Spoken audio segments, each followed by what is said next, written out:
Hi, Dragon Dreamers. Gina Virginia Casella here. Welcome to Story Species Story Medicine.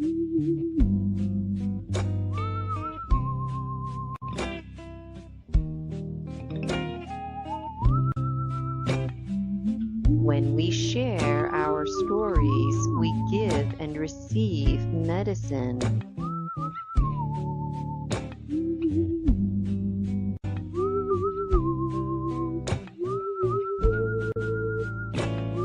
One of the best ways to heal is with the earth, and that's exactly what we do with each other right here on Story Species Story Medicine.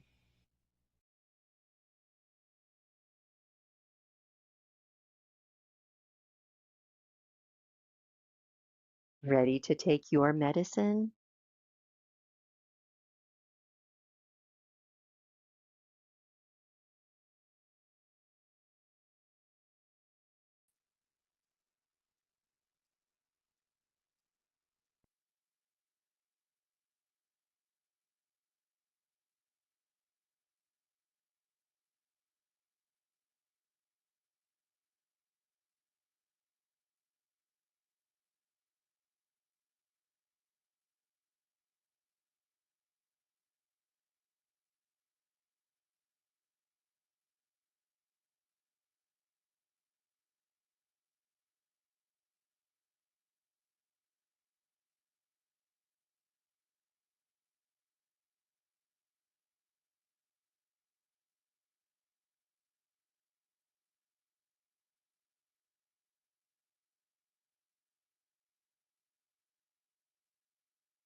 You hear me? Were you able to hear me um, before? We can't hear you. Can you hear me now? Oh man, that was good information I had. Can you hear? Can you hear me now? And I'm just going to check here on my cell phone. I had trouble signing in. Okay, let's have a look here.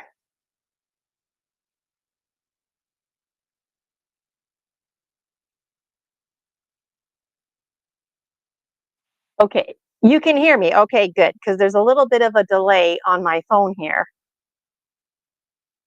Okay, good timing. Tony, I'm glad you're here with me live. All right, so I always have lots to say, and I'm excited because 2025 is closing, it's coming to an end. And for a lot of folks out there, myself included, 2025 is already over. My mind this year, it's kind of like a blur. So I'm coming up with some new projects for 2026. And those of you who are following me, buy me a coffee, you'll notice that I announced somewhere and in my Facebook group that the schedule is going to change. So I've been doing story species, story medicine on Mondays, the dream alchemy thing on Fridays. That's all going to change. And so for the rest of 2025, any volunteer services that I'm providing, the schedule is going to be wonky. Those who are on story species, story medicine, I've got Michael Kopp and Tilly Treadwell coming on, and those we're still going to pursue. So just keep following me. So uh, today I want to talk to you about people meat. So yeah, people meat. Wow, historically people were on the menu, right?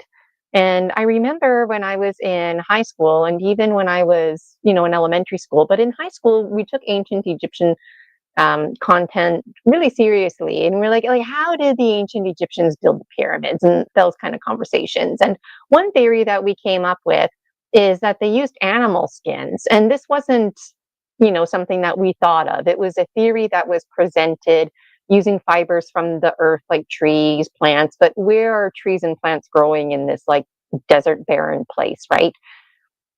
Where do you get animal skin when there's no animals? And so I didn't have the confidence at the time when I was in high school, but part of me was like, oh my God, people skin. Like if there's one thing that was in abundance, it was the slaves, right? There were tons of slaves. And well, who is going to be getting gobbled up here? Not the elite, right? The slaves.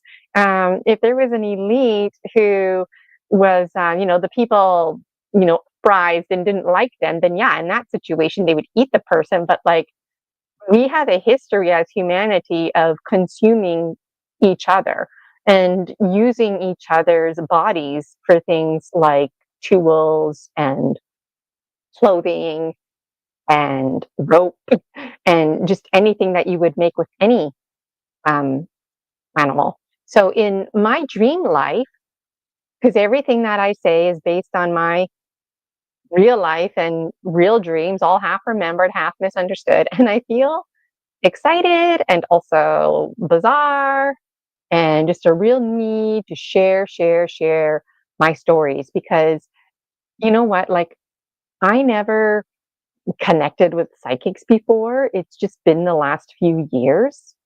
And some of the stuff that they tell me or things that I catch on YouTube, whether it's true or not, I'm having the same thoughts come to me. So I want to share my information because I don't watch scary movies. And so it's powerful when somebody like myself is making statements about dreams that I'm having and connections that I'm making. And then you've got psychics and historians making their connections. Like that's the power of story species, story medicine is that we share a deep subconscious mind. We're all fragmented and divided out, but we do share a mastermind. And that's where programming comes in, rules of the mind, things that I'm very passionate about. So dialing it back to this focus on story species, story medicine. Oh, and by the way, I'm going to read to you. So if you have a copy of book 8, go and grab it. If you don't, that's okay. But what else do I want to tell you? I want to tell you that what I'm about to say might be upsetting. Some of you who receive this information, you're going to be like, oh, yeah, whatever, but for what it's worth, just put ethics to the side. Forget about the fact that you're a human.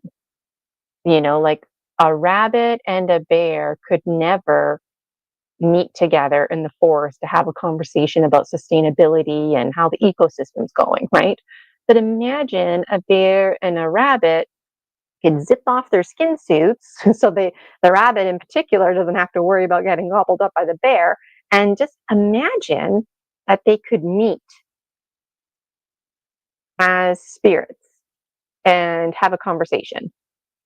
So in my dream life, that's basically what's going on. And when it comes to practicing discernment, I don't know how I know. I just know if something is um, alive. Like there's a presence, whether it's a ghost or a spirit or an ET that is cloaked itself or made itself invisible. I can't distinguish that. I just have an awareness. And ever since I removed categories, my communication has intensified. Now, when I say ETs, because I've moved away from categories, I still need to use a common language, right?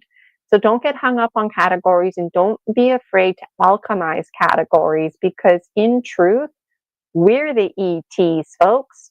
We're the ETs. You know, we were on this planet and then we got off this planet. Everybody always wants to blame things on the government or give credit to the government. And it's like, forget about the government. There's people out there who are intelligent, whether they're doing things that you consider ethically or not. People are doing things. People have gigantic acreage property available to them, right? You could hide a dinosaur in the foresty mountain. Like, there's possibilities out there, and stories that we hear about Frankenstein, half man, half pig, half man, half tree. Well, you might say, prove it to me that those exist. Fucking prove to me that they don't exist. How about that? That's the question that we should be asking. Prove to me that it exists. Prove to me that I'm wrong. Why are we so committed to proving that we're right? Why don't we start proving ourselves wrong? Why don't we take a step back, let the truth reveal itself? So I'm getting passionate again because, you know,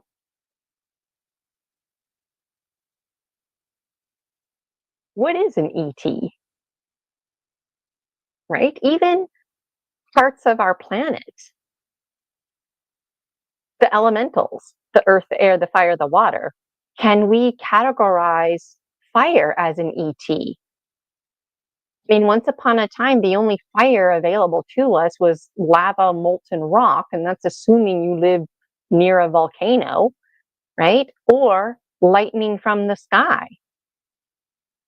Well, lightning from the sky, would that be considered extraterrestrial? So these conversations I find fascinating, and I have an honors degree in English literature, and I have a second degree in education. And so these themes, these greater themes, for me, I find really fascinating. And something I've learned: stories are not about the stories at all. They're not about the plot. The plot is there to drive you to the greater themes. And our logical mind, the conscious part of us, demands a beginning, a middle, and an end. So I'm very passionate. There's a lot of new followers, a big, big welcome to you, new followers. And that's why I wanted to spend a little extra time today introducing myself in honor of you. Thank you so much for following me. I really appreciate it, especially a week or so ago when somebody reported me for my content, which gave birth to the disclaimer. So thank you, thank you, thank you. I never want to take it for granted. I'm all about the soul tribe, you know. Like, I offer services, so I put it out there. FYI, I offer services. Check out my Buy Me a Coffee. But really, at heart, it's the soul tribe that I want to connect with you. So I'm your soul tribe too, right? Dragon Dream Star sibling over here. Okay, so let's forget about feelings and let's forget about ethics. Let's forget about the fact that we're human. We're spirits having a conversation right now, okay? Just to help have the conversation. And we're not going to go into super details either.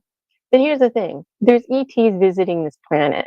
Where they come from, forget about that. We're not even talking about that. Just, they're coming to this planet in search of food. Plain and simple. No different than us foraging the land, the waters, in search of food. Great. What categorizes as food, right? Like on our planet, we find it here in Canada, we find it socially appropriate to eat cows, pigs, chicken. We don't find it socially appropriate to eat frogs or snails or dogs or horses. Yet in other countries, that's very, very normal. Very normal. In fact, most of the world consumes an insect diet to get their protein. We're actually the minority here in North America with eating beef, like your traditional farm animals, beef, chicken, and pig, right? So, what do you do? And this is highlighted in, I think it's book 4, The Gnome King. What do you do when the new neighbors come to town and, they're having a barbecue and your dog has gone missing and holy fuck, your dog is on the neighbor's barbecue. And they genuinely, they thought it was a wild animal, just like a deer. Because here in Canada, moose, deer, right? And it turns out the new neighbors are not from here. So, like, what an awkward situation, right? So, folks who are not from here need to go to like Earth school or something like that. Like a lot of people call planet Earth school, like we're here to be in school, but actually we have a need to provide schooling to folks who are not from here for those exact kind of social situations.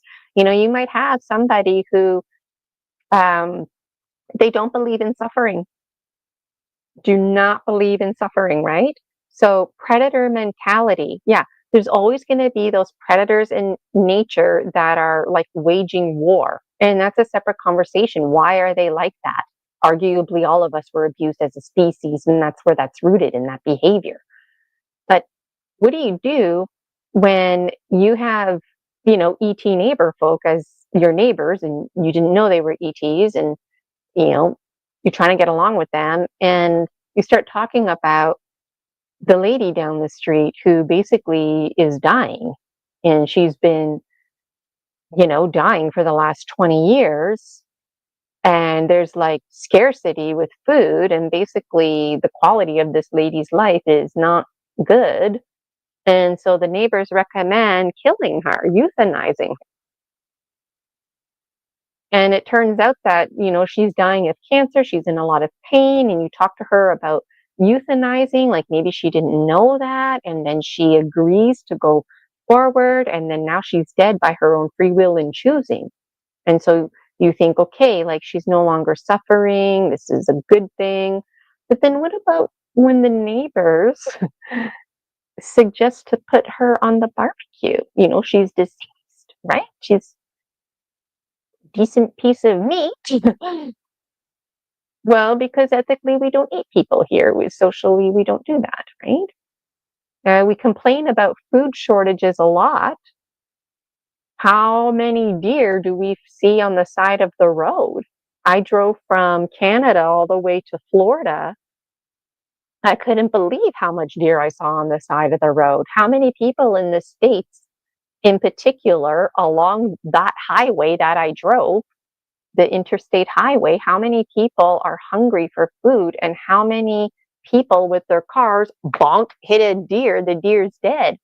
Why are we not running to get that deer, harvesting it? That's beautiful meat. See what I mean? Like, and then we can get into a conversation about animal intelligence and why we pick and choose, but let's put that to the side. Let's get back to the ET folk. So you have ETs that come to this planet and, they're looking for community and whatnot, but some of them are specifically looking for food. That's the focus. So some of these ETs, they're like wild animals, right? So they come here and they hunt us, kidnap us, they take us back to their planets and whatnot, and they breed us. No different than collecting fish from the lake and then putting it in your pond at home. This is their way of knowing. It's nothing personal to you or me, because they're in search of meat. They don't care about your personality. They're very indifferent. When they look at you, you are a piece of meat. So just like a bear would look at a rabbit, this rabbit versus that rabbit, the bear doesn't give a fuck. All the bear knows is rabbit, meat. That's something I can eat that's going to sustain me. Done. Right? So those ETs are coming here. Okay.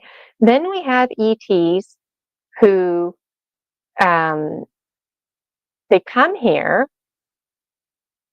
and they eat meat intentionally. And when I say eat meat, I mean including us, the Homo sapiens sapiens. But they don't want to. But they do because they're in survival mode. So they have like controversial conversations about why are they eating people? People are an intelligent species. So I get it, like not me personally, but like the ETs, they have conversations with each other where they're butting heads, because some of them are like, well, this animal is more intelligent, so you shouldn't eat that animal. But then other ET species are going, we're the superior race. Who gives a fuck about the animals that we eat? They're meat. We need meat, so we're going to eat them. It doesn't matter if they're intelligent or not. So this group of ETs, I don't know what they're called, but like they're divided about this. And some of them are, like the ETs who are in survival mode, who come here and they hunt meat and they're a wild animal essentially. Those ones I can appreciate. But the ones who are intelligent and recognize that we're intelligent too, and they're choosing to eat us, how does that make you feel? Right? So some ETs who come here, they're interested in our plants and trees because the vegan essential proteins, amino acids, everything that we need in plants and trees, and mycelium in mushrooms, because the mushroom kingdom predates the plant and tree kingdom. So we don't need meat at all. And when it comes to composting, excuse me, I got the hiccups. When it comes to composting, this is where conversations get a bit interesting. So let's pretend that you and I are ETs, or I don't know what we are. We just are. And I have a planet and you have a planet. And every 500 years, it's like a seasonal rotation. Your planet is in abundance with plant, trees, everything. My planet is complete desert, dust, nothing is there, barren, right? And then 500 years later, tables have turned. 500 years later, tables have turned. So we awaken to each other and we're like, hey man, like we should help each other out, right? Like maybe I wasn't aware of your planet, you weren't aware of my planet. Let's work together. When my planet is barren, your planet provides for mine. When your planet is barren, my planet provides for you. Okay, great. Well, how do we like start this process, right? So the first thing you think is, well, plant seeds. Well, my planet is sand, barren dust. So in a situation like that, the best thing to do is literally feed the earth, feed the sand, compost, banana peels, apples. You might think bring a tree and then the tree will just default to apples falling from it, branches falling from it, leaves falling from it. All of this feeds the earth, but there's nothing to support the trees, right? So you got to feed the earth, feed the earth, feed the earth. Sunlight doesn't even matter. It's just feeding the earth in the darkness. And then at some point, there's enough organisms in the soil that bigger life can thrive and be supported. So where I'm going with this is, again, pretend you don't have feelings, pretend there's no such thing as ethics. Like, how many of you garden at home and you put banana peels in your garden? Or how many of you, potatoes in particular, you put it in a bucket and you grow your potatoes in the bucket, and what do you put at the bottom of? A fish. Because the fish is going to provide nutrients for all the soil in the bucket, right? And why do you do it in the bucket? Because you don't, it lowers the risks of animals, right? Digging up the fish and whatnot. um, Also, a lot of you who compost at home, you don't put meat in your compost or bones. Why? Because it attracts rats. Okay. But did you know that one of the best things for the earth is your flesh and blood? Right? So, ugh, everything organic, including us, is good for the earth. Okay. So, um, if I wanted to help you out, because, this 500-year cycle where my planet is now barren and your planet is all in abundance, like, how can you really help me out? Like, I would require a bunch of compost to feed my soil, but what about if I could get some flesh and bone, right? That would really help. And if on your planet people are dying anyways, why can't I have the dead bodies, right? And when I think about, like, our bodies, like all this genetically modified food that we eat, like, essentially we're becoming genetically modified as we consume the food. Are we even going to be good organic material for the earth, right? The story that I share, as often as I can, Marissa Peer, she did an experiment where she put all this non-perishable food, cookies and whatnot, cheeseburgers. Um, and when I say cheeseburgers, I mean like real cheeseburgers, but because there's so much preservatives, it's like, is it real food? Was the point to be made? And also the sugary food. And the point is, she put it all in this big toolbox for seriously 20 years. And 20 years after the fact, she opened up this box. It stunk. She almost threw up multiple times. And all the stuff practically looked the same. Some of it, like the cookies, they had faded in color. Everything else was practically the same, and there was no sign of mold. And that was the point that she was making.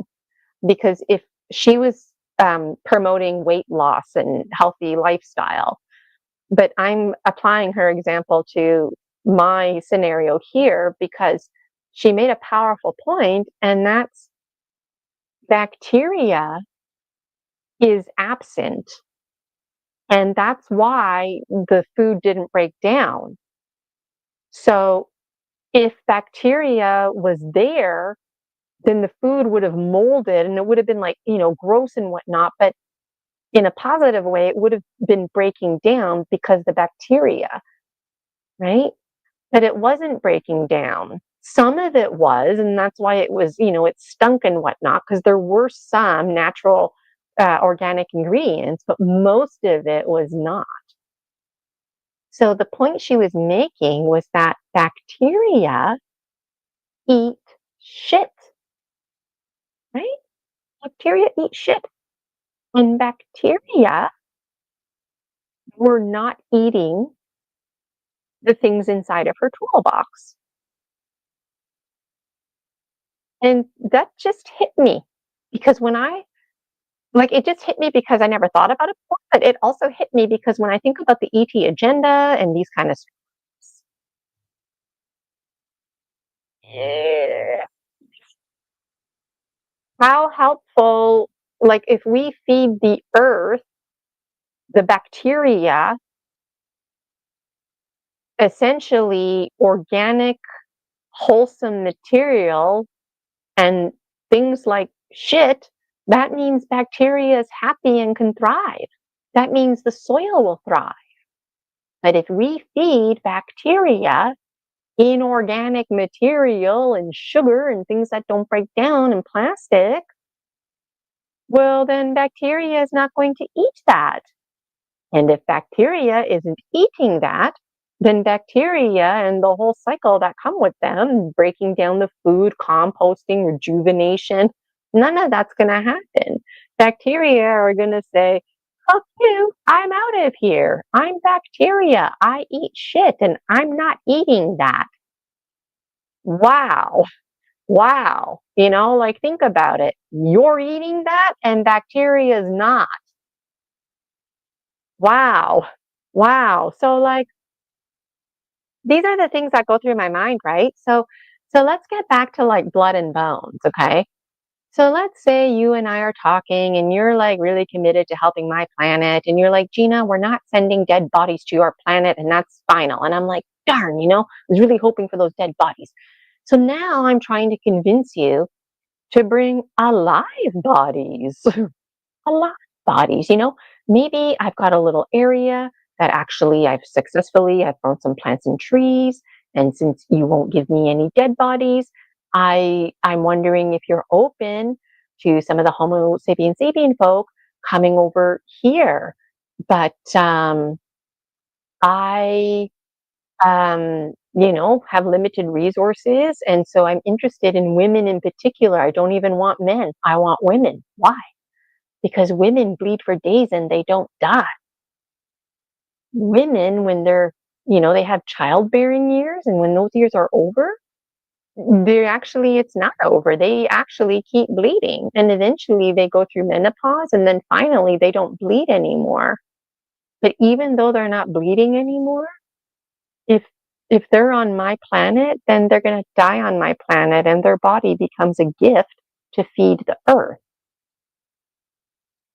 Right? So on a biological level, females, and this part is part of our history. I talk about my dreams a lot, but this part is true.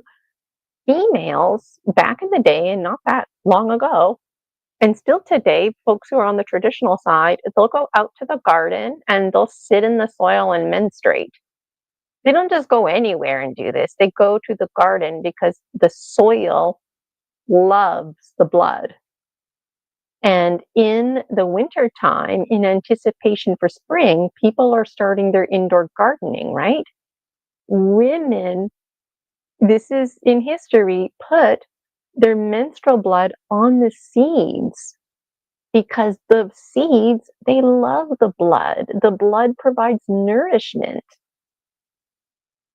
So you don't have to cut your arm and make yourself bleed. You don't have to wait for somebody to die and then collect their blood, or bury their body. What about if you just have women, and women, have their menstrual cycle, and then their menstrual cycle blood feeds the earth. And then, maybe we become a female planet and at some point we invite men over. I don't know. This is just all hypothetical. But it's these hypothetical questions and these hypothetical scenarios that bring us to the table. And I believe that we should come to the table and have fun throwing around ideas and putting on different hats, like putting the hat on of the bear and then putting the hat on of the rabbit, and shifting perspectives about how things are going to unfold, right? So there's always much to be said. Um, so in history, I don't know where I picked this up in my dream life, but I know in some movies they talk about sweetmeat, and it's like, what's with the sweetmeat?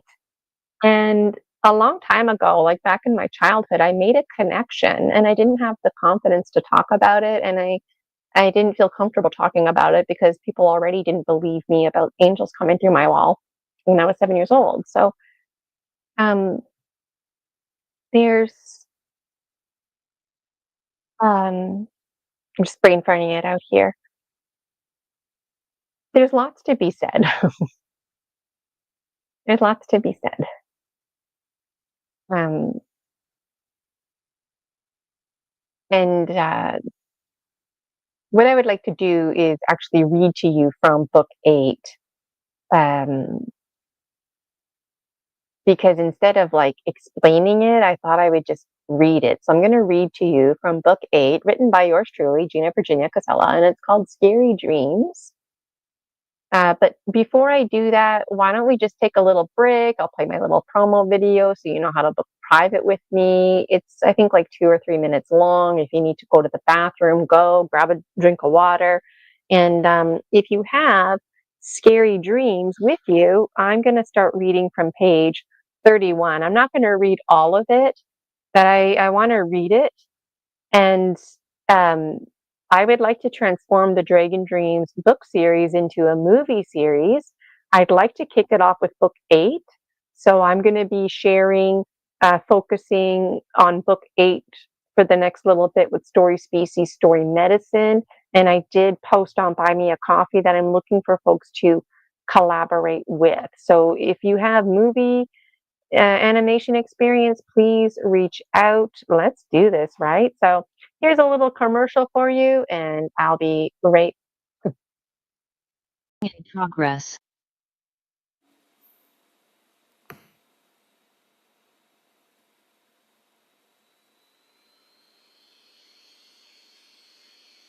Hey, Dragon Dreamers, Gina Virginia Casella here, your Dragon Star sibling and the one behind the Dragon Dreams Soul Tribe Collective. It is my fucking pleasure to assert that the Akashic records are not a permanent record because your past never defines you. It brings me great joy and honor empowering others to know only you can write and rewrite your story. In fact, it's your birthright to do so, to make edits accordingly. The master scribe and authority you are of your life. The best intended contract is an intention. You were never bound to anything, even if you wanted to be, as we exist in a constant state of alchemy. No more life living you. The pen is very much in your hand. Take charge of your story. Shed false limiting beliefs and the matrix holding you back. Make your story count. I hope you have the courage to be yourself and to be all you can be. I know it's not easy, and you're fucking worth it. Yes, you. You really can change your story to change your life. You're the biology and the belief in the biology of belief. Discover Gina Virginia Casella. I would love for you to join the free Facebook group, the Dragon Dream Soul Tribe Collective, and I would absolutely adore if you registered for one of my memberships. Dare to Dream. Can learn more, or you can go straight to the Buy Me a Coffee website and look under memberships. Keep dreaming those dreams, Dragon Dreamers. You are worth it. That's right, Dragon Dreamers. You are worth it. You're enough. Things are available to you. You're the same as everyone else. You matter. Yes, you. Right there, you. Put my finger up. You.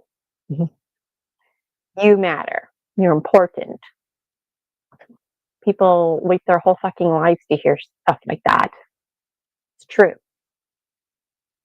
All right. So I'm going to be reading from Dragon Dreams book series, book 8, Scary Dreams. I'm not going to read it all, but I'm going to be reading about 40 pages. Some of the stuff I might skip over. I wrote page numbers down. So I'm going to read page 31, 32, and then I'm going to jump ahead. So, and this is written by me, Gina Virginia Casella. And in the description, you can find my links to purchase my books on Amazon. And again, I want to transform this into a movie series. So let me know if you want to get in on that. Like, let me know now, because this is like what I want to do in 2026 is focusing on the movie series. Okay. Looshing, page 31. I am a spiritual young girl, and the other children remain unaware of my presence, yet they are enjoying their playtime as I am. Their ages range from 3 to 5, with one girl named Sophia appearing to be around 7. As a 3-year-old spirit, I have been in search of companionship.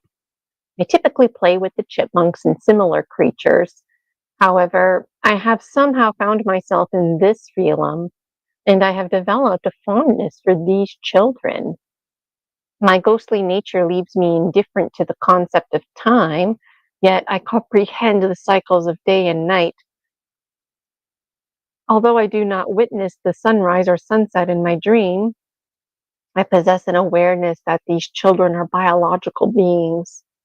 I am certain their parents will return shortly, for despite my lack of understanding regarding time, I recognize that we have been engaged in play for a considerable duration. Additionally, I realize that these young children, due to their tender ages, require naps and nourishment, as they are too young to attend to their own needs. Reflecting on my experiences with the chipmunks, I find that I often take breaks, which is part of my existence. I find myself attempting to maintain a sense of composure and connection with these individuals, despite their complete unawareness of my presence. It is intriguing to note that although I exist in a spectral state, I didn't think anything odd about my relationship with these children. I wonder what I need to be nourished. Perhaps it is their joy, or possibly the essence of life itself. In this moment, I feel akin to the wind, yet I still require some form of sustenance. It may be that my spectral form is sustained while my physical body remains dormant. I might be experiencing an alternate state of being, perhaps akin to a dragon in slumber. All I need is to embrace the essence of a ghosty girl at the age of 3, representing another facet of my existence.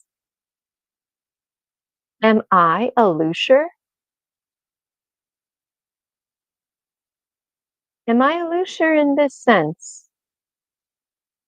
Out of body form, going off to feed via absorption, type alchemy form.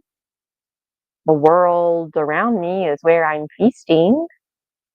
Am I some kind of air filter, akin to a bottom feeder, or one of those fish that stay suctioned to the aquarium wall? So I wonder these things because I understand the biological children that I play with who have absolutely no idea about me. They eat food and require sustenance and things like naps. Me, I'm a ghosty girl. I don't need any of that. So I'm wondering, like, do I feed off of their joy? Is that ultimately the reason why I'm even hanging out with these kids? I'm eating their joy. So the story goes on. I'm going to go ahead now to page 52. All right, let's go into page 52. So the Looshers come in, all hell breaks loose. The children are now dead. I tried to help out. This girl, Sophia, one of the older children, she jumped in front of the other children to protect them, and then I jumped inside of her body. And so now it's at the part of the story where the Looshers, um, they're they're um, basically the children are dead. The Lucias are now um, their bodies are like fat suits, and they transform into one big fat suit body, and they absorb the children. You can read about it in the book. It's just for this purpose. I didn't want to tell that part of the story because the focus is on, for this episode of Story Species, Story Medicine, the need to have sustenance. So, um, and also like a predator mentality. So I'm on page 52. So like I said, I was inside of Sophia's body, and Sophia is now dead. So I'm still in her body, but I'm like in and out of her body because I'm not really sure what's going on. I'm not used to being in other people's bodies. And there's this one Loosher in particular that he's not with the other Looshers. He's off to the side sitting down, and I'm with him. He began to rub my legs with considerable pressure, yet I could sense his empathy. For a fleeting moment, he entertained the thought of him revitalizing Sophia with this squeezing massage action he was doing. But if he believed that by massaging her, he could somehow stimulate her to breathe once more, he didn't understand rigor mortis and was fascinated by her muscles. Come to think of it, I suppose folks like their meals fresh before rigor mortis sets in, so they would, in theory, consume their meals before observing such realities. An intriguing situation unfolded as he began to recall certain elements. Concepts such as bones, muscles, and organs came to mind, elements he lacked, as did the other intruders. They merely possessed a shape of these features appearing to have bones, muscles, and organs, yet they did not. Instead, they were merely fat forms, shaped and molded into a specific appearance. For a fleeting moment, there's a lot of fleeting moments in the Dragon Dreams book series. For a fleeting moment, I thought that he might attempt to violate me as he was squeezing at my buttocks and thighs. However, this was not the case, and he took special interest in my biceps, right? In my biceps and in my calves. And then squeezing my one forearm fascinated him because it caused my hand to move, because my body was connected, unlike his. Yet he was on the cusp of making such connections. His interest in my body seemed sincere, stemming from a vague recollection of bones that he was on the brink of grasping but could not fully remember. I sensed that if he were to make that connection, he might risk recalling everything, including the realization that he was under the influence of another. This individual, characterized by his brown eyes, blonde hair, and fair skin, once played the role of a big brother or perhaps a cousin or uncle. He understood the joy of making a young girl laugh and feel uplifted. His confusion became evident when he unexpectedly began to tickle me, as if I were his niece, momentarily forgetting the gravity of our circumstances. While he was aware of tickling, he was it was not something he could consciously grasp. He was intrigued by his own subconscious actions. This phenomenon was intriguing, as he noticed that when he applied pressure to my leg, my muscles would react, causing my foot to move, just like the situation with my hands. Additionally, he found the area of my ribs particularly captivating. It was as if he were on the cusp of recollecting the bones he once had, a body just like mine. Well, like Sophia's. At a deeper subconscious level, he began to connect the dots between ribs, bones, and the act of breathing, heart, the lungs, all working together, blood flow. He was recognizing these as essential elements he no longer possessed. Yet these realizations were not made consciously. It was unsettling, as he exhibited a nurturing demeanor reminiscent of a loving uncle or an older brother, while simultaneously harboring a more predatory side that seemed to delight in this experience of trying to tickle Sophia's body. Suddenly, their leader appeared. Upon his arrival, his presence was blatant. One could sense his energy without hearing a word. It was an intense, oppressive, and intimidating aura, as this leader was not one to be trifled with. He commanded authority, and any challenge to his control was swiftly dealt with. He reminded me of an intense version of Wesley Snipes. I'm at the top of page 55. When he entered the living room and noticed me, well, Sophia, his demeanor shifted dramatically.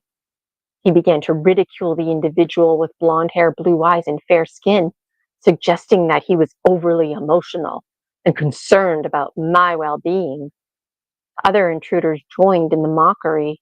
The man with blonde hair, brown eyes, and light skin attempted to laugh along.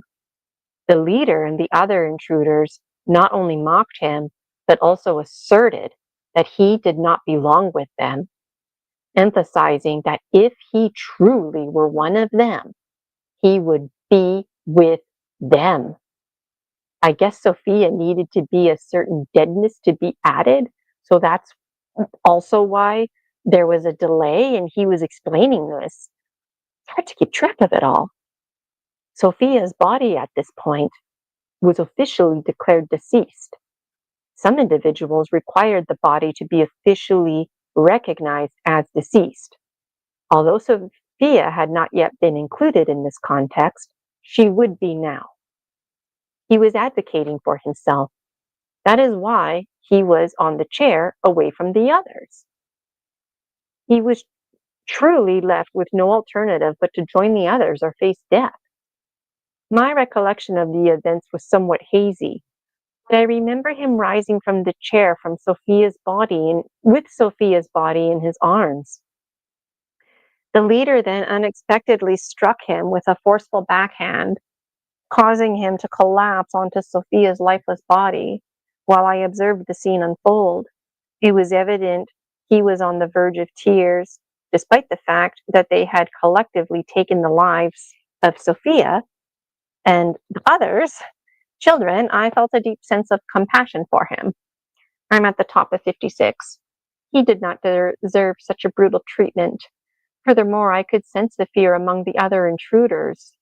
They were clearly inclined to follow whatever commands the leader issued. The leader addressed the individual with blonde hair, brown eyes, and fair skin, stating that at this moment, he must consume the girl's body to demonstrate his worth. He was positioned on his stomach atop Sophia.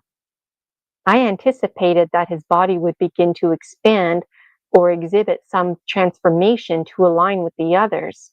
However, that did not occur. He was caught in a conflict involving his various aspects.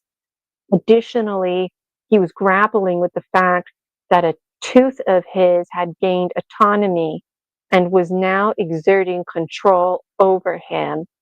Yes, tooth. Just one.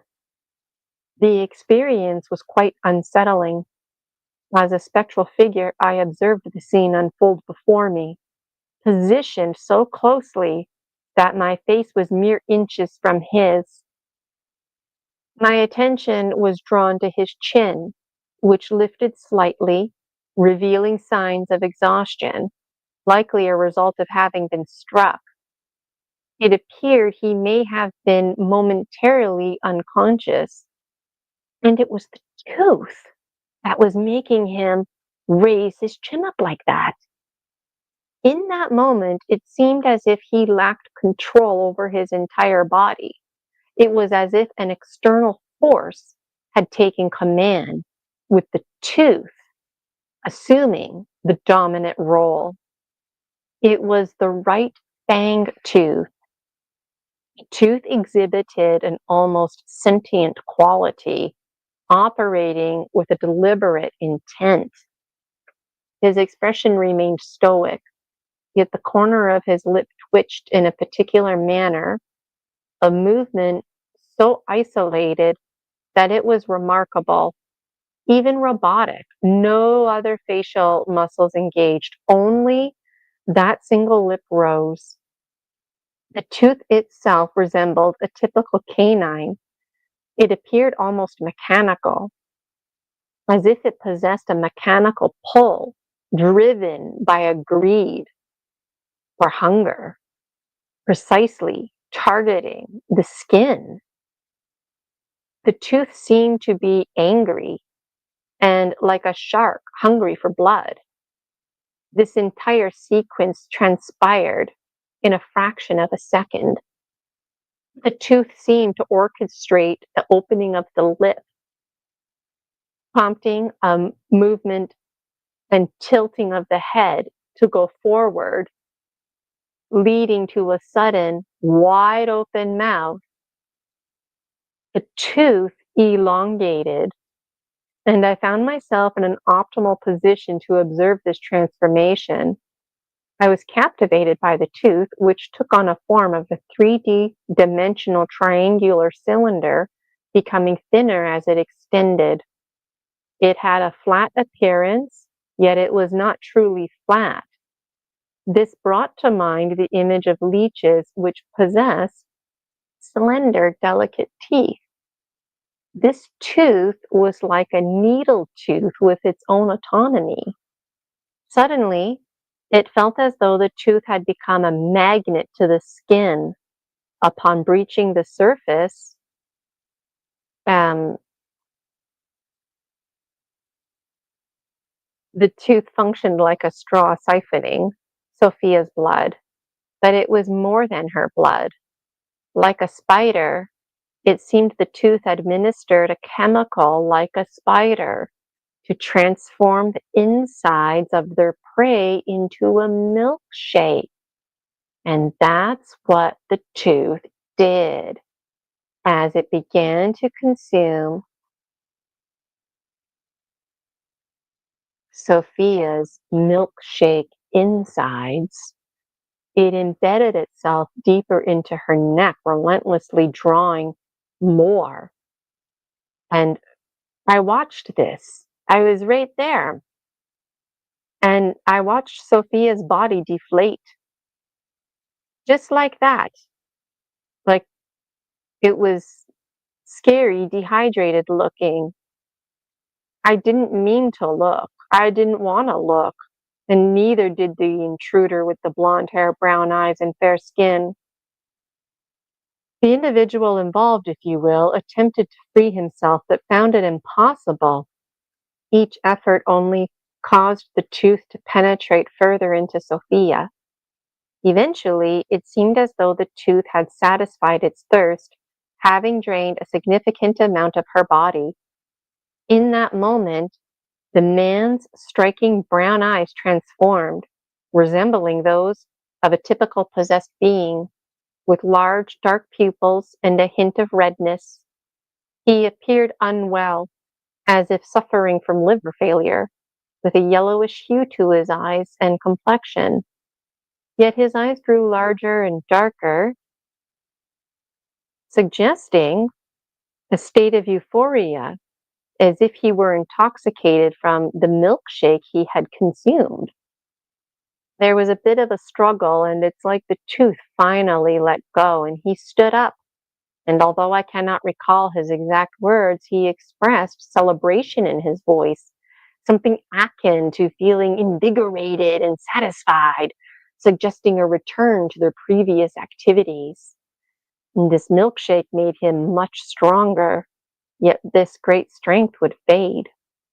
If one were to keep consuming such milkshakes, then like any drug, they would require it to survive. And each time the drug fades, they need more drugs to get their fix. And they eventually die because the body can't function anymore. I don't really get it, but they die because the leader takes all their energy eventually. I'm at the top of 59. The leader somehow is able to feast and acquire his sustenance through his subordinates. So the leader doesn't have to be vulnerable in a fat blob form or engage in consuming milkshakes or even hunting.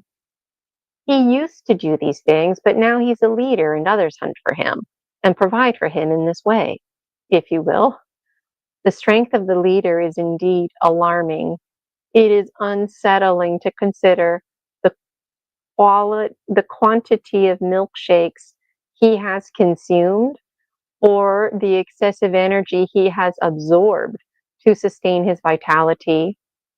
Equally alarming is his treatment of his subordinates, whom he sees to regard as easily replaceable. There is an unsettling notion that some form of grotesque experimentation is taking place.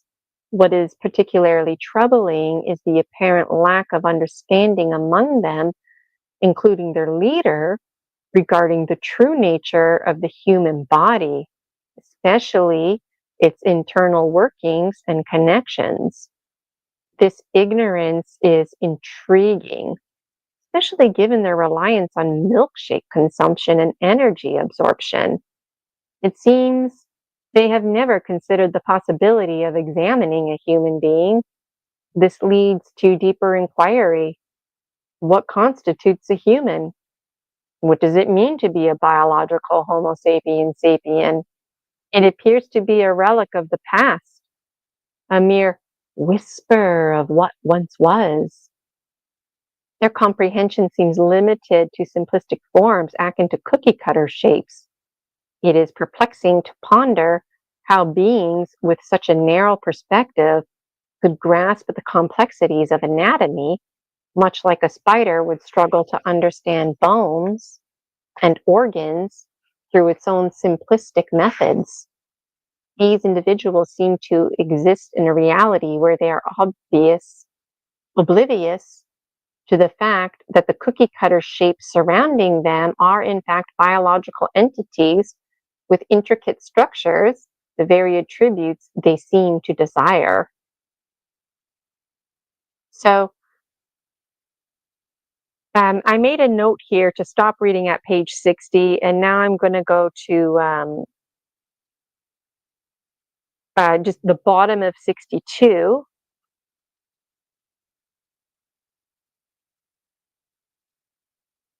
Those of you who are following, basically, the next few pages, the Looshers, they run off because sounds like there's more children, food source available, and they're all hyper and pumped up, and they're just gone in a flash. And I'm like sitting there after this, just taking it in. And the Grim Reaper comes because he comes to collect the souls of the children, and I'm there, and we start talking. So what I'm about to read now is the heart of the conversation. So if you're following along, I'm just at the bottom of page 62, the last paragraph there. And I'm going to be reading till the end, which is about page 80, 81.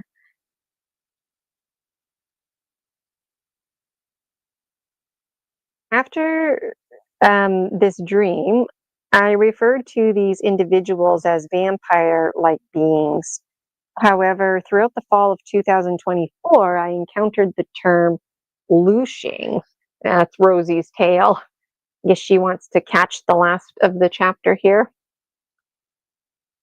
And so I encountered the term looshing, which was unfamiliar to me at the time. Upon hearing it, I instinctively recognized it as the most fitting description for the entities in my dream. They're looshers. They were not vampires in the traditional sense of bloodsuckers. I recall in the dream feeling a profound sadness while seated on the floor. And Rosie keeps bunking into me. Okay, Rosie. Uh, the So I'm sitting outside on the floor and I'm feeling sad and I'm bummed out. And as I sit there, I'm thinking about the children's parents and the rest of the neighborhood and just very concerned, right? And then it was then that I encountered the Grim Reaper, better known as the Cosmic Custodian. In one of my books, I have a heartfelt conversation with the Cosmic Custodian about the situation. I experienced a sense of inadequacy, as though I could have contributed more. The Cosmic Custodian clarified that by taking possession of Sophia's body, it provided her relief from enduring those traumatic experiences. I am grateful for that. It was significant in its own right. This act alone surpassed anything I could have achieved and exceeded the expectations others might have had of me. I was, after all, only a 3-year-old ghosty girl. Top of page 64. I assisted Sophia and she granted me permission to inhabit her body. However, I am left with a sense of unease regarding my actions. In retrospect, I question whether I could have approached the situation more strategically by entering the body of one of the intruders, or perhaps even their leader. Maybe I could embody the wind like they did. Perhaps I could be the roof and crumble onto them. Or I could be the rainbow and burn them. I have endless ideas that come to me. The Cosmic Custodian is shocked at my thinking. I'm yet inspired by it. It stems from the training I received from the chivalrous warrior. Suddenly, it dawns on me that perhaps I could embody the Cosmic Custodian and chase after those guys. His role was to collect souls after all, so I perceived him as stronger than their leader, but that's just it. Yes, the Cosmic Custodian is more powerful, yet those folks, he explains, don't have souls. He's already collected them, and/or the souls are missing. And that it's not his role to be the police or beat up the bad guys. For the Cosmic Custodian is also chivalrous, moreover, trusted in his role to come from a place of indifference. As many would like him to have, many would like to have his power. And for what it's worth, those bad guys, including their leader, were all good guys and continue to be. They're simply clouded by fear and in a state of toxicity. The Cosmic Custodian also ponders if I could embody him and says, I already do, because I am him. And for what it's worth, we're also Sophia and the children, along with those intruders and their leader, including you reading this. Yes, you. Following the experience of this dream, I contemplated in my waking life the moments I spent with the individual who had the mechanical tooth, blonde hair, brown eyes, and fair skin. And for a brief moment, I felt he might have detected my presence. He was aware of me, while the others remained oblivious. Otherwise, I would not have entertained such a thought. And this is where I find myself valuing my thoughts, particularly those that arise directly from the deeper subconscious mind. The initial intruder who took Sophia's life also sensed my presence, yet he did not trust his intuition, believing I was merely the body of Sophia making sounds. In that moment, he was indeed sensing me.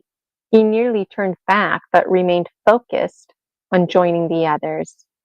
My mind was fulfilling its primary function, which was to protect me, completely shielding me from becoming entangled in these narratives. And now I face the truth, sharing with you. How long before those two in particular reflect on their experience of that day and admit to themselves that they sensed a ghosty girl? And at what point will they admit this to each other and others? This scares me. I have not envisioned these individuals in my dreams since, and frankly, I prefer it that way. My thoughts often drift to the intruders and the nature of their existence. Did they possess agency to choose their path, or were they manipulated? They must have been. Is there a possibility for them to revert to the original selves? What happens when you don't have a soul anymore? Can you get another one? It is indeed unsettling to consider the individuals they were before being overtaken by these identities. So, Dragon Dreamer, you are now familiar with the narrative, and I find myself wondering if anyone else comprehends the essence of what I am conveying. If so, I would appreciate any insights to fill in these gaps. What is particularly alarming is the impression I received that these fat bodysuits are not of natural origin. Rather, they appear to be artificially created, linked to the concept of conscious transfer and transmigration. This notion is somewhat beyond my current understanding, yet I am beginning to grasp it more clearly. These fat bodysuits are essentially programmed to take on the form resembling the two-legged biological rather than utilizing mechanical robots. Instead, a consciousness is inserted into these fat blob beings, which are characterized by their fat and skin. This technology is remarkably advanced, yet there remains a significant gap in awareness of the internal body among these individuals. The only exception seems to be the man with brown eyes, blonde hair, and fair skin who is just beginning to make connections regarding bones and organs. The rest of the group appears to be completely oblivious, and I've gathered that their leader is equally uninformed. So, page 67, this is now where the cosmic custodian really shifted my thinking in particular and really opened my um, openness to the predator mentality. The cosmic custodian lightens me. He says what's interesting is the leader knows all about bones and such. It's just forbidden knowledge. The leader is ancient and hasn't thought about bones and such in ages. It's not something that comes up often, and it's not on the forefront of his mind. So if bones and such came up, it would be the ultimate front page news, at least for them. And that's just it. The cosmic custodian addresses the cycle of predation, acknowledging its existence regardless of its origins. All species, including the cosmic custodian and myself, require sustenance. Therefore, the most practical approach for a biological is to embody the essence of a tree, nourishing oneself with its own fruit, which mirrors the interconnectedness of our vast universe. Yet, ironically, the situation also reflects a cycle of abuse that emphasizes hierarchy and fosters an us versus them mentality. It raises the question of who will bear the fruit and who will partake in it. This is precisely why we resonate so deeply with the concept of the life between lives and the notion of contracts. One must wonder what individuals are truly committing to. The most significant lesson derived from the life between lives is that there is no obligation to enter into any contract whatsoever. Moreover, you can edit or void the contract entirely. Top of 68. Society often pressures us into believing that we must adhere to this process, but we don't. And yep, you can read that again. You are not compelled to remain in this situation, even if you have made the choice to be present. Yet, why not make the best of it, living consciously and dying consciously, is what the cosmic custodian always comes back to. Reflecting on the implications of choice, it is unlikely that one would willingly, unless manipulated, put ourselves in these situations.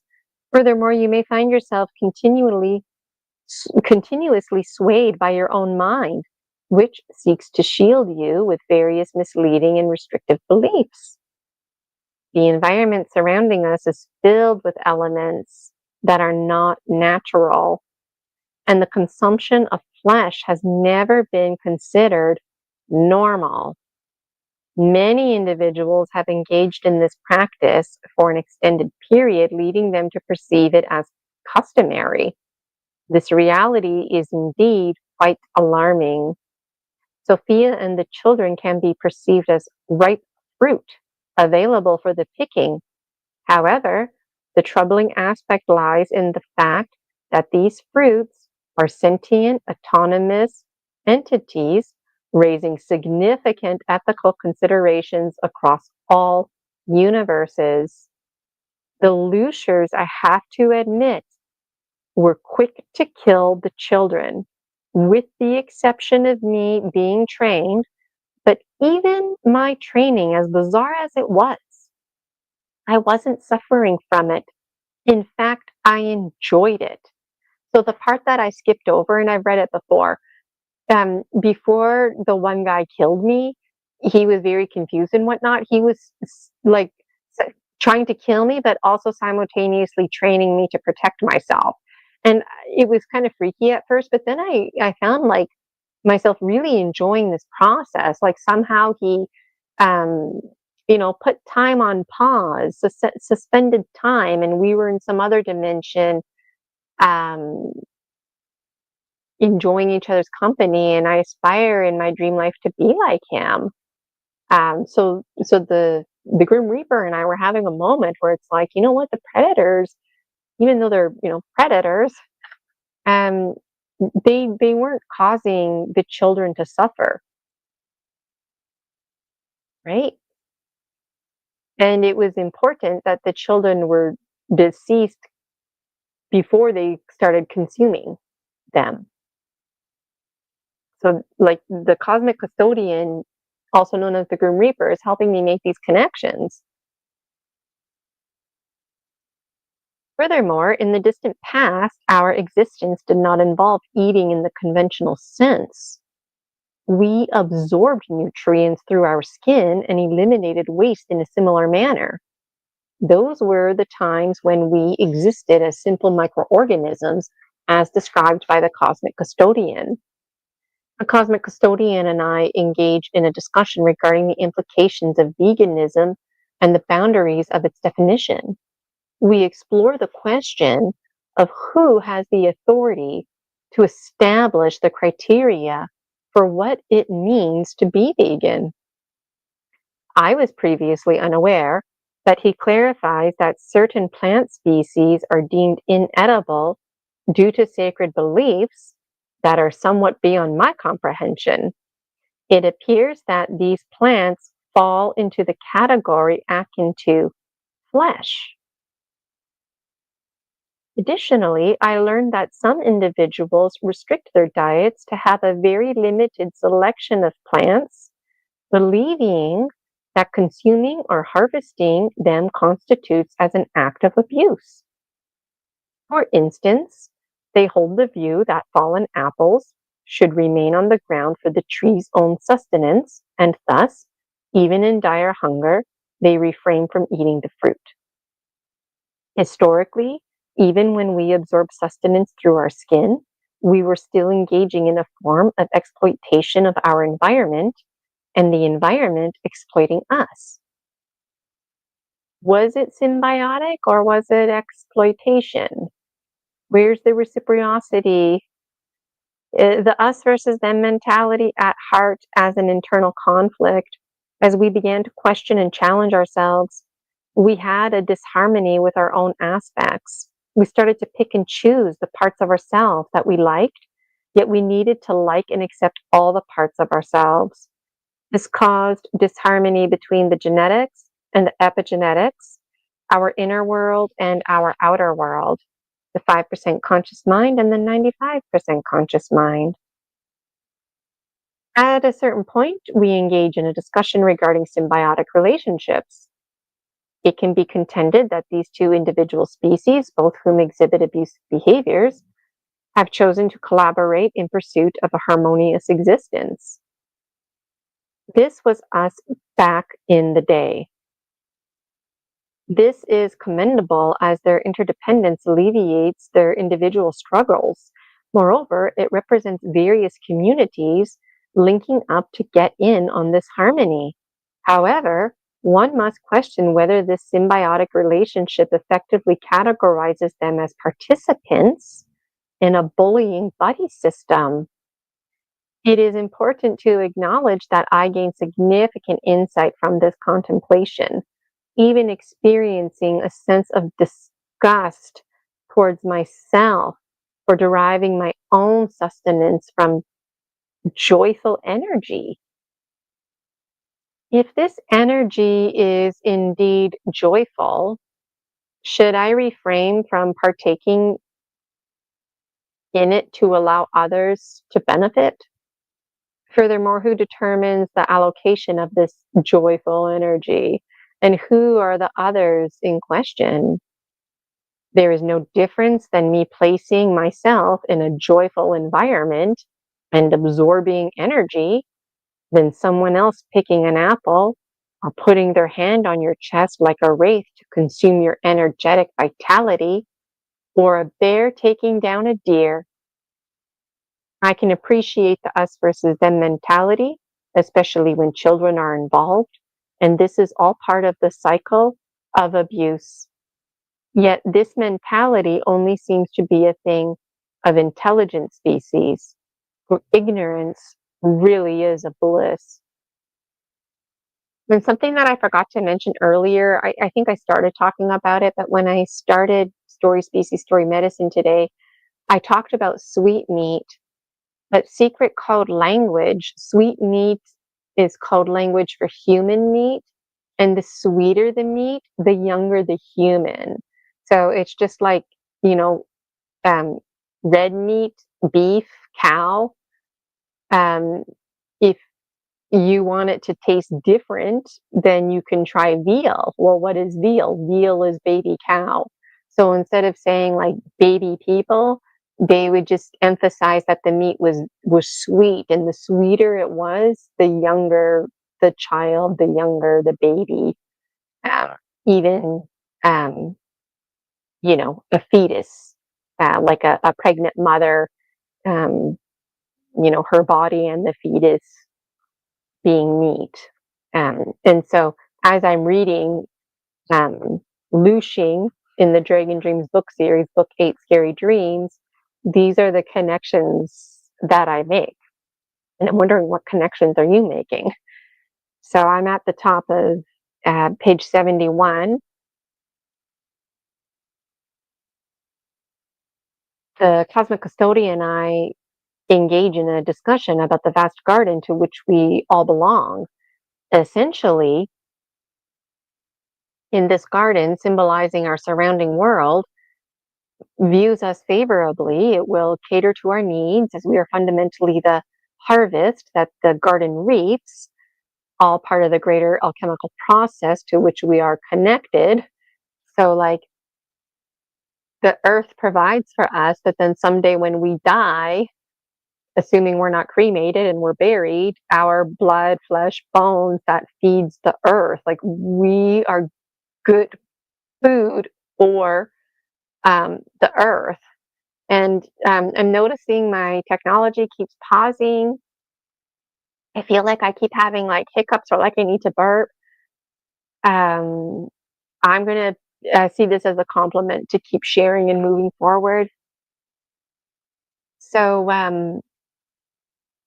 the consciousness, like, is planet Earth, Pachamama, a predator?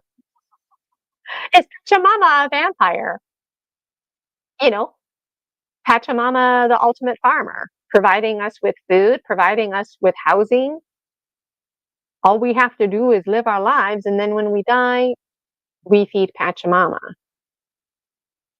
So, like, it's just, um, I could talk all day about this kind of stuff, and I'm genuinely interested in what you have to say about it. Okay, so I'm on page 71. So, the garden, it may seem peculiar, but the garden also supports those. So the garden supports everybody, those who are undesirable and those who are desirable. And this raises the question of whether we can exert control over the garden or, by extension, the greater consciousness.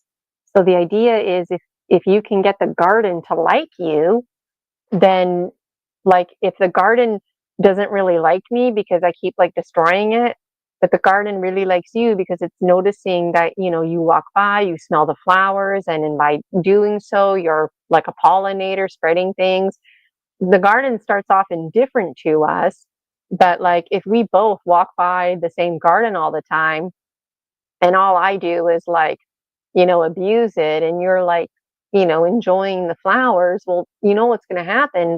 The garden consciously knows who you are, and it knows who I am. And when I walk by, the flowers just kind of, they're just there. But when you walk by, the flowers, they open a little bit more to entice you to come on over, right? And so consciously, the garden is reaching out to you. And we can get into a conversation about the goddesses and nature spirits, and really it's them reaching out to you so we could have, like, a symbiotic relationship. I mean, all of my books, I feel like you just read a few pages and you could write essay after essay.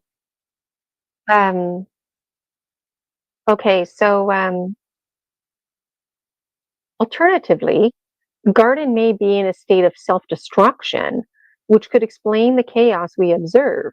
It might be generating and nurturing its own afflictions, including these undesirable entities known as looshers. The loosher is an example of a manifestation of the mind's primary function, to protect. Consequently, the only genuine means of safeguarding oneself may involve entering the state of non-existence or slumber, yet this would lead to a stagnation if we didn't wake up, ultimately resulting in the universe discarding you for no longer being of service. Like any snakeskin, you'd be shed away. Yet, could we not continue to alchemize through our dreams, through our very illusions? And are we currently an illusion, including myself and the cosmic dystopian? But despite illusion, why not choose to live consciously and die consciously, is what is insisted. Moreover, what's so bad about being an illusion? I mean, wouldn't it be ideal to be the dream we're dreaming? Now, something that I didn't write in here is that there's some theories out there, and this is coming from my dreams, half remembered, half misunderstood, but there's some theories out there that there's ET species that are dying. So, biologically, for reasons that are beyond my understanding, they're not going to survive. It's like the hero's journey. They left and they can't come back. So the only hope for them is to integrate, to become a hybrid with us. So the goal is to be a hybrid. So then imagine you have, like, half apple, you're making apples and bananas a hybrid. So now you have, like, a hybrid banana apple. Okay, great. But then, like, over time, when the conditions are right, the long-term goal is to separate the bananas and apples again. But the manipulation is that one is like let's say the bananas are the ET species and they want to breed with the apples here on planet Earth. So the bananas integrate their DNA and become hybrids, and or they store the DNA inside the blood and bones, and then years later, they're inspired to get that information. But the point I'm making is that, like, when they resurface, if you will, who's to say that they're not going to wipe out the Homo sapiens sapiens? And who's to say that they're not going to maybe just keep a handful of us handy in a zoo or whatever, in case a situation arises again in the future, where they might have to be dependent on our biology for, a few generations go by or whatever, so that their biology can, like, this is all the stuff that I think about. So this is coming through here, in this literature through the Dragon Dreams book series. And also, a lot of us out there believe that the waking life is the dream life. So now I lay me down to sleep. I pray the Lord my soul to keep. If I die before I wake, I pray the Lord my soul to take. Okay, pray the Lord my soul to take, and then what? Like, come back later? Can you come back later? What about if the Lord doesn't take your soul? What about if you change your mind and you don't want to go to the Lord? What do you think about the cosmic custodian who's claiming that some souls are missing? What does the cosmic custodian think, feel, do, process information when you see someone like these Looshers and you've already collected their souls?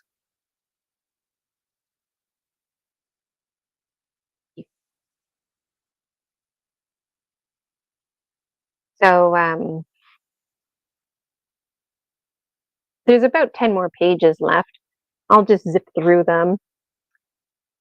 So where am I? I'm on 72. It is essential to consider the concept of co-dreaming, as it promotes us, it prompts many of us to reassess our companions in this shared experience. The turmoil we encounter both internally and externally may serve as nature's way of prompting this reevaluation, potentially leading to the exclusion of certain species, not mere individuals. What if those deemed undesirable were instead recognized as a valuable species? Imagine if they were granted access to a higher reality with the intent of consuming the remnants of humanity. Despite the intrinsic worth of human existence, such entities like the Looshers could potentially eradicate mankind, only to be subsequently eliminated by another species. This cycle could render Earth a pristine environment for new inhabitants. Alternatively, nature might unleash catastrophic events such as hurricanes, resulting in the extinction of all life forms. In this context, nature may require the intervention of walking trees, whether they be extraterrestrial beings or evolved humans, to facilitate a selective extermination, a literal, intentional weeding of the garden. This raises profound ethical questions regarding harassment and the broader legal implications of creation, as well as the responsibilities and accountabilities that come with being a creator. While we may not be directly responsible for the majority of our challenges, we are nonetheless tasked to overcoming them, which necessitates a transformation of self. This journey requires us to embrace impermanence and to recognize that the universe itself undergoes periods of rapid growth followed by slower phases. Just as a runner's heart rate fluctuates during a race, we must acknowledge that we cannot maintain an elevated state indefinitely. At this time, the universe is only just starting to pick up speed. So we must expect the rapid alchemical changes that come with it. If the universe were to enter a state of slumber, another universe would inevitably absorb us. So does this make universes the ultimate looshers? Indeed, universes also undergo alchemical transformations and consume one another. Cosmic custodians suggest that there are larger universes beyond our own, which one day will assimilate ours, and we call this merging, but really it's consuming. Thus, they, the ones who would someday consume us, are inclined to assist us in ensuring that we provide them with essential nutrients, just as we do for other universes smaller than ours. This situation parallels the role of bears in safeguarding their territory to ensure the survival of the rabbits upon which they rely. This dynamic is an integral aspect of the alchemical cycle, demonstrating how all universes engage in a continuous process of composition and decomposition. However, one must consider the implications of a scenario in which bears cease to no longer exist. While this may initially appear advantageous for the rabbits, the absence of bears signifies a lack of predators. This leads to a discussion on the interchangeable nature of the terms predator and protector, highlighting a dualistic perspective essential for comprehending the insights provided by the cosmic custodian. The cosmic custodian pauses to emphasize that he does not support violence or inappropriate behavior. His intention is to encourage me to broaden my perspective, as I am quite troubled by the incidents involving the looshers. It is crucial for the cosmic custodian that I do not harbor resentment towards them, as I and he are not superior to them. The situation of requiring sustenance is fundamentally the same, merely presented in a different context. And yes, the context is grotesque only because it's arguably unfamiliar. Should we consider familiarizing ourselves with looshers? Is it appropriate for us to collaborate with them? They are individuals enduring immense suffering due to their chemotherapy treatments, some of whom may be open to the idea of a loosher assisting them in ending their lives. In this context, looshers could assume a revered position with the community, contrasting sharply with the current practice of physicians administering lethal substances. The cosmic custodian reminds me that I have explored this theme in my previous works, where disruptive us versus them mentality ultimately complicates the narrative. I find it challenging to maintain coherence in my own storylines, as they tend to diverge significantly. The cosmic custodian suggests that this disorientation is part of my enchantment of becoming ensnared in our own illusions. We often lose ourselves in our thoughts, which require a process of refocusing through unfocusing, as everything we concentrate on is merely an illusion, much like the lines on a map that only exist because we imposed them. I get a lot of perspective. To recognize our greater unity, it appears essential to cultivate self-acceptance. However, many individuals struggle with self-love, resulting in a reciprocal lack of acceptance from the surrounding world. Consequently, we possess the ability to sustain ourselves through our self-esteem, yet often fail to do so. This highlights the critical importance of self-esteem, acknowledging the profound abuse our species has endured in a significant realization And it is important to remember that even the Looshers, including their ancient leader, have also faced severe mistreatment. Therefore, we must approach these discussions with compassion. The truth can be challenging to confront, and it is sensible to begin by acknowledging this difficulty as well as our own ignorance. The more we learn, the more we realize how little we truly know. Thus, our best course of action is to support one another and establish boundaries.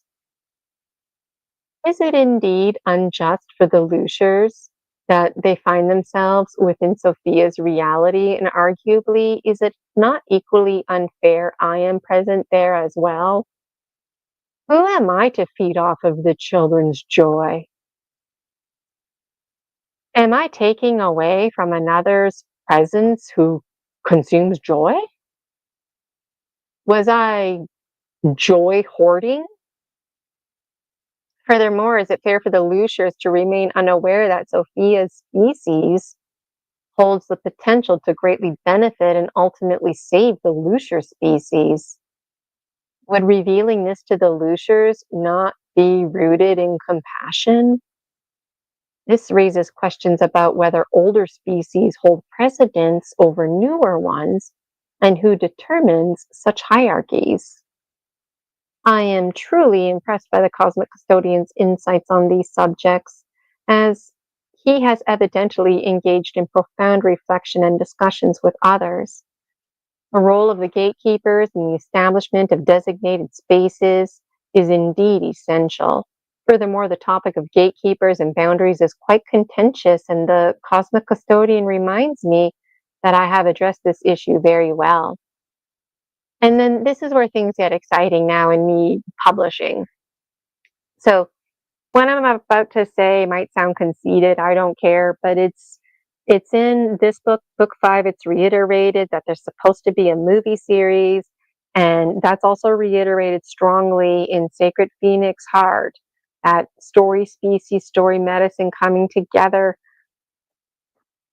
This is precisely why I chose to publish these writings. It serves to prevent myself from becoming overwhelmed by repetitive thoughts. So before I published this story, it's like all I could think about. And I've reread it and reread it to myself, and I'm still like processing it. But publishing it and sharing it has helped. And I need to now receive. I need to receive your insights and perspectives and triggers of information and downloads that come when you listen to me read this. By sharing my reflections, I affirm that I have already explored these complex ideas. Having shorter stories would help me keep track of content with the chapter titles alone, but it's like the powers that may be might want to start providing smaller and more concise downloads. And if that's me, well, I guess it's gotta start somewhere, hence limited stories in this book. While I am open to revisiting my published works, the Cosmic Custodian advises me to concentrate on further publishing and enjoy listening to the insights offered by my readers. That's you folks, or listeners, okay? He humorously yet earnestly implores that readers or listeners alike refrain from asking me to clarify my thoughts or any information in my books. For those interested, the Cosmic Custodian is accessible to everyone, encouraging direct communication, although many may feel apprehensive about approaching him. He reassures that unless one's time has come, he will not claim one's soul, except in cases of suicide, which he states he will collect out of divine courtesy. However, it is concerning that he encounters an increasing number of empty vessels, a topic I have also previously addressed. I have written extensively on these matters. This marks my 8th book, and I still have more to share. I have a deep passion for writing and enjoy sharing the process of contemplation. However, it does not currently provide for my financial needs. Consequently, the cosmic custodian suggests that the title of this book, Scary Stories, is intended to be the first of my series that will generate sales and significantly enhance my new career. And as you can see, I ended up calling it Scary Dreams, not Scary Stories, Scary Dreams, because arguably the dream is the reality. It's not just a story, even though this is for entertainment purposes with the new disclaimer. As various psychics have indicated, my purpose is to offer valuable insight, and it appears that my book series, Gemstone Readings and Programs, which I am dedicated to providing, have not yet yielded the desired results. It is this Dragon Dreams book series that is expected to succeed. All that other stuff is extra. It's stuff I do for me that I enjoy sharing with others. The job, however, is writing because it gets folks thinking. Moreover, it gets them hoping and dreaming, and that's something all the universes need all the time. Hopes and dreams. Like any endeavor, we must take the initial steps to initiate progress. Initially, this book was meant to be fewer than 100 pages, possibly even under 80. It was intended to be a brief work, however, an abundance of ideas has emerged, and I accept this development as tomorrow is never guaranteed. Cosmic Custodian informs me that individuals are willing to compensate me for reading their books, attending their conferences, and spending time with them to learn their mythologies. This engagement would allow me to offer my perspectives and draw inspiration for my own writings, ultimately fostering more symbiotic relationships in my life. He also claims that I do not lack intelligence, a notion I have grappled with alongside issues of low self-esteem. This struggle arises from my tendency to prioritize others over myself, which, while noble, creates an imbalance that leads me to feel unworthy. Those of you who have been following me know that I ended up in the special education classroom as a child. And even though I have all this academic training and experience behind me, I still struggle with a false inhibiting belief that I'm not intelligent, even though it's something that I've, worked on. It's better, but there's so many layers that me feeling like I'm stupid, it is something that haunts me in the back of my mind. And so it takes a lot of my conscious mind to say, fuck you, I don't think so. I'm intelligent. And that doubting voice, no, that's part of the mind reprogramming. Anyways, back to the book here. So consequently, this is what was interesting. Consequently, I often perceive myself as a spectral entity in my dreams as I deny myself the experience of a tangible biological experience. So basically, the Grim Reaper points out to me that my self-esteem is so low on a subconscious level that I don't even give myself a body, a biological body. That in my dream life, I present myself as a ghosty girl, a spectral being. And I just, wow, wow. And in my dream life, I've got a huge history of all kinds of past lives that, make sense why I feel like that. Wow, right? Like, I mean, this needs to be a movie. There's so much to say, right? Um,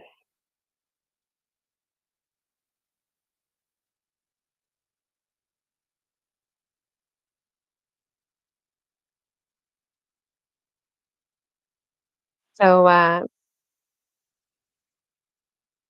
Cosmic Custodian rejoices with laughter, which nourishes me.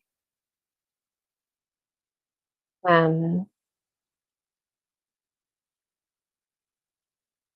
yeah, so he's like laughing at me because he's telling it like it is. And it makes me laugh, and this like nourishes me like food. He emphasizes that I possess the ability to influence my surroundings to experience joy. I can make him laugh, which in turn nourishes me, fostering a symbiotic relationship, as he too derives sustenance from joy.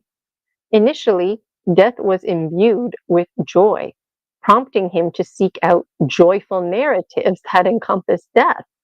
He expresses that he is filled with joy in this moment, for the wise and well whale and orca elders heard my song long ago, and they continue to harmonize it for me. This is the reason why my life has unfolded as it has, leading me to my current position. There's just a few pages left here. I have come to understand my role as the unmaker, a realization that eluded me in my youth through the cosmic, though the cosmic custodian was aware of it. In fact, I was perceived as a rumor or a fairy tale, a theme I have also explored in another book. All of this is now coming to fruition, at least consciously, since everything exists in the now. And as always, there is much to convey. And the final reflection on my book series is that individuals will pay to gather around, allowing me to listen to their discussions about my work, read from it, and it will always be a pleasure for them to hear me read. I will establish a routine where I read passages that people vote on or request, and I find immense joy in this experience, as do they. The cosmic custodian senses my happiness and draws nourishment from it as it radiates from me, and I, in turn, draw sustenance from his joy as well. It is noteworthy that the significance of epigenetics is being emphasized, allowing me to engage with individuals from whom I can learn in my own joyful manner. So it basically just concludes that there are indeed entities that consume thoughts, emotions, and beliefs, elements that we typically do not classify as food. And then I remind people about the seagulls and the blue beings in the Dragon Dreams Oracle, arguably um, they're egregores I created. I'm still figuring it out, but they gobble up all of your fear. And it's a symbiotic relationship. They gobble up their fear, they digest it, and then they give back to you fearlessness. The seagulls, they gobble up all of your pain, social, emotional, financial, any kind of pain that you're feeling.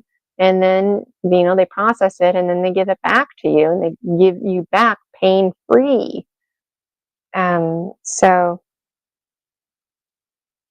the final sentence here on page 81, lots of folks out there perceive the cosmic custodian as a monster, and we're reminded not to fear the reaper, or we would be fearing ourselves. So I feel excited. I have lots to say, and I feel excited about people getting together and discussing my content, and then inviting me to their committee meetings about my books and my content. And I'm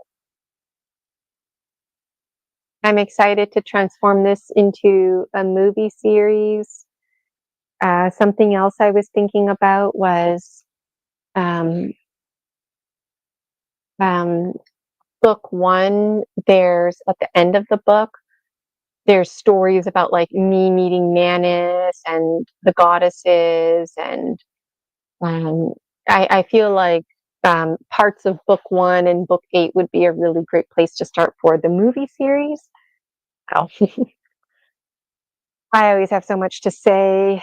Um, this is my own content, and I feel like every time I read it, there's just more and more things that come up, and I'm wondering what you have to say. So thank you so much, Dragon Dreamers, for listening to me today on Story Species, Story Medicine. Ideally, it's only supposed to be an hour, but since I'm the guest, I guess I get the luxury of getting overtime. So let me know your thoughts. I'd really love to hear them. Take care. We'll talk